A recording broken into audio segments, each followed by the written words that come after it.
dans le prochain épisode de Demain nous appartient. Tandis que Bilal est dans le viseur de la police, Sacha prend une décision radicale. En parallèle, Chloé ne supporte plus de voir Fleur s'immiscer dans sa vie de famille. Attention, les paragraphes qui suivent contiennent des spoilers sur l'épisode de Demain nous appartient diffusé demain soir sur TF1. Si vous ne voulez rien savoir, ne lisez pas ce qui suit. Vendredi 20 novembre dans Demain nous appartient.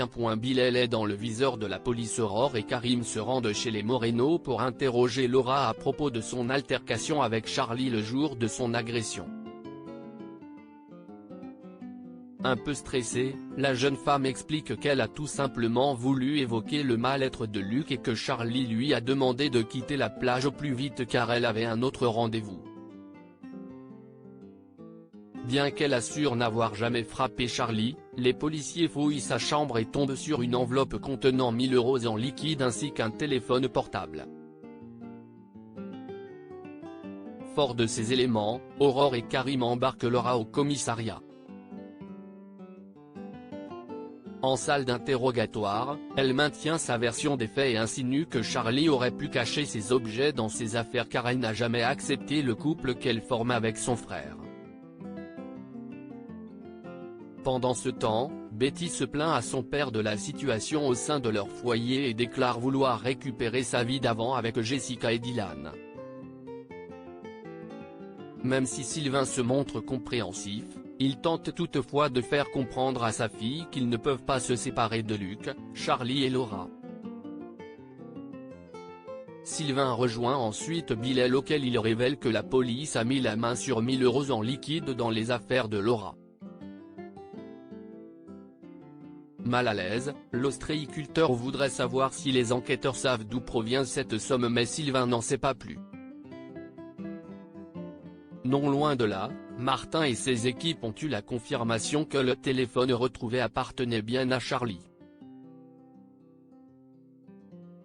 En fouillant dans les données du cellulaire, ils se rendent compte que la victime se faisait passer pour une femme de 40 ans sur des applications de rencontres afin de soutirer de l'argent à des hommes qui lui envoyaient des photos de nu. Après avoir contacté l'opérateur téléphonique, Martin découvre que l'un des hommes à avoir été dupé n'est autre que Bilal. Sacha prend une décision radicale et alors que toute la famille s'imagine déjà faire du tourisme à Boston, Sacha rappelle qu'ils n'ont pas le budget pour cela. Lorsque Solène demande à son père s'il a versé la compte pour son opération, le professeur de sport se montre fuyant et promet de le faire dans la journée. Sacha va ensuite au Spoon et indique à son frère qu'il n'a jamais reçu l'argent de l'assurance. Sachant que l'opération de sa nièce coûte 85 000 €, Tristan prête 4 500 € à son frère. Plus tard, Sacha et Solène sont à l'hôpital pour finaliser les derniers détails du dossier de la jeune femme et le docteur Doumaz cherche à savoir s'il a viré la compte pour l'opération. Pris au piège, Sacha prétend l'avoir fait quelques heures plus tôt et s'engage à lui transmettre la trace de la transaction.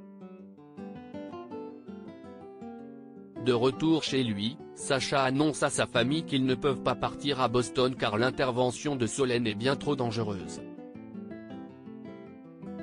Chloé ne supporte plus de voir Fleur s'immiscer dans sa vie de famille et la nourrice qui devait garder Céleste a eu un empêchement et Chloé n'a pas d'autre choix que de confier sa fille à Alex. Mais l'ostréiculteur a beaucoup de travail et peine à concilier ses tâches professionnelles avec les besoins de sa fille. Quand Fleur se propose de la garder le temps qu'il finisse ses livraisons, Alex accepte avec soulagement. En voyant son bébé dans les bras de sa pire ennemie, Chloé la prend immédiatement dans les bras avant d'interdire à Fleur de l'approcher à nouveau.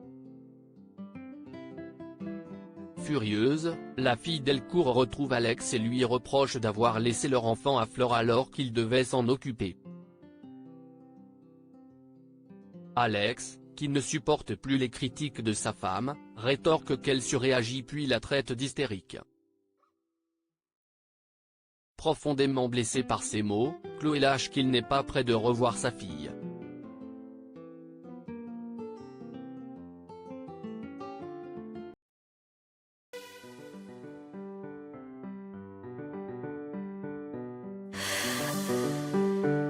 나